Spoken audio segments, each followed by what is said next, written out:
সঞ্জয় সাহা নামে একজন লোক, বাদারঘাট শ্রীনগর বাড়ি।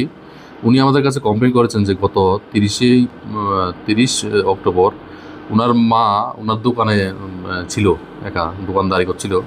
ওই সময় দুপুর আনুমানিক 2:15 হবে। ওই সময় একটা ছেলে এসে ওনাকে বলছিল যে আইসক্রিম দেওয়ার জন্য। ডিপ পিস থেকে যখন উনি আইসক্রিম দিয়েছিলেন, ওই সময় ইন্টারমিটে ওনার গলা থেকে সোনার চেনটাকে টান দিয়ে ছিনতাই করে নিয়ে পালিয়ে যায়। পরবর্তীতে এই ব্যাপারে আমরা কমপ্লেন নিয়ে বিভিন্ন তদন্ত করে আমরা প্রথমে প্রশান্তশীল এলাইস সুটন নামে একজন ছেলেকে আইডেন্টিফাই করি, যদিও সেই পলাতক ছিল অনেকদিন। পরবর্তীতে ওকে আমরা গ্রেপ্তার করার পরে ওর সহযোগী একজন ছিল বিশ্বনাথ দত্ত, তো দুজনকে গ্রেপ্তার করি এবং ওদের স্বীকারোক্তি মূলে আমরা ওই ছিনতাই করা স্বর্ণের চেনটি আমরা উদ্ধার করি।